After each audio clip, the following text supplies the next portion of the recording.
पार्थ पवार खूप जोरात पळतायत असं वाटत नाही का? सुनील तटकरे म्हणाले. राष्ट्रवादी काँग्रेस अजितदादा गटात गेल्या काही दिवसांपासून सुरू असलेल्या नाराजी नाट्याच्या पार्श्वभूमीवर सुनील तटकरे यांनी सोमवारी एक महत्त्वपूर्ण वक्तव्य केलंय. ते पत्रकार परिषदेत बोलत असताना त्यांना पार्थ पवार अगदी जोरात पळतायत असं वाटत नाही का असा प्रश्न विचारण्यात आला. त्यावर सुनील तटकरे यांनी म्हटले की दादांच्या मृत्यूनंतर स्वाभाविकपणे राज्याच्या आणि देशाच्या विकासाच्या कामात पोकळी निर्माण झाली. राष्ट्रवादी काँग्रेस पक्षातही प्रचंड पोकळी निर्माण झाली. अजितदादांच्या निधनानंतर सुनेत्रा वहिनी राष्ट्रीय अध्यक्ष आणि उपमुख्यमंत्री झाल्या.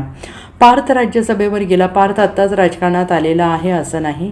2019ची मावळ लोकसभेची निवडणूक पार्थ पवार यांनी काँग्रेस राष्ट्रवादी युतीच्या माध्यमातून लढवली होती, मात्र त्यांना यश आले नव्हते. अजितदादांच्या निधनानंतर पार्थ पवार यांचं सक्रिय होणं पक्षासाठी महत्त्वाचं होतं. त्यानुसार ते सक्रिय झालेत. आम्ही सगळे पक्षात एकत्रित चर्चा करतो, बोलतो.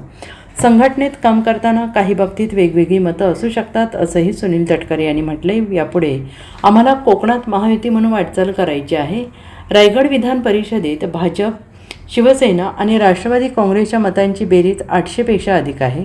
महेंद्र दळवी यांच्या माध्यमातून अपक्ष अर्ज भरण्यात आला, मात्र एकनाथ शिंदे साहेबांनी बैठक बोलावून या सगळ्यांना समजावलं आहे. आमच्याशी वाद असले तरी साऱ्यांचा शेवट गोड झालेला आहे. आता कोणाचेही काहीही आक्षेप असतील तर चर्चा करून त्यामधून मार्ग काढू. स्थानिक स्वराज्य संस्थेची निवडणूक आणि पालकमंत्रीपद हे वेगवेगळे विषय आहेत. रायगड आणि नाशिकच्या पालकमंत्री पदाबाबत निर्णय झालेला नाही. याबाबत जो निर्णय मुख्यमंत्री देवेंद्रजी शिंदेसाहेब आणि सुनेत्रा वहिनी घेतील तो निर्णयाशी राष्ट्रवादीचा प्रदेश अध्यक्ष आणि रायगडचा खासदार म्हणून मी सहमत असेन, असं सुनील तटकरे यांनी म्हटलं आहे.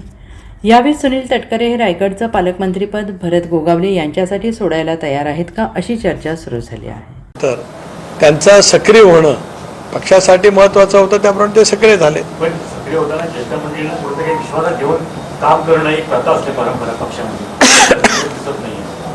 असं नाही, आम्ही सगळेजण एकत्रितपणे बसत असतो, चर्चा करत असतो. शेवटी संघटनेमध्ये काम करत असताना काही बाबतीमध्ये वेगवेगळी मतं असू शकतात. राष्ट्रवादी काँग्रेस पक्षाची स्थापना 99 साली झाली. पवारसाहेबांसारखं 6 दशकं देशाच्या राजकारणामध्ये एक प्रभाव असणारं नेतृत्व मिळालं. पण त्यावेळेपासून सुद्धा स्वर्गीय चव्हाणसाहेबांच्या विचारावरती पक्ष चालणार असल्यामुळे, शिवशाहू फुले आंबेडकरांची सामाजिक क्षमतेवरती आम्ही वाटचाल करत असल्यामुळे पक्षामध्ये लोकशाहीच्या माध्यमातून निर्णय घेतले जायचे. त्यामुळे साहेबांची सुद्धा निर्णय घेण्याची पद्धती, प्रक्रिया तशीच होती. मग विधानसभेचे उमेदवार निवडायचे असतील, विधान परिषदेचे असतील, राज्यसभेचे असतील, लोकसभेचे असतील, मंत्रिमंडळामध्ये कोणाला सहभागी करायचं त्याच्याबद्दलचं असेल किंवा संघटनात्मक बाबतीमध्ये असेल, तीच पद्धती दादांनी सुद्धा सुरुवातीपासून दादांचा सहभाग पक्षाच्या संघटनेच्या रचनेमध्ये राहिलाच. ते जरी संघटनेच्या कुठल्या पदावरती रचले तरी राष्ट्रवादी काँग्रेस पक्ष राज्यभरामध्ये मजबूत करण्यामध्ये दादांचं योगदान मोठ्या प्रमाणात राहिलं. तीच पद्धती 2023 नंतर आम्ही सर्वांनी एनडीएमध्ये सहभागी होण्याचा निर्णय घेतल्यानंतर चालू राहिली. आज त्या पद्धतीने आम्ही काम करतो आहोत. पण प्राजक्त पण तत्पूर्वी भाजपमध्ये bureau report SPN Marathi, Mumbai.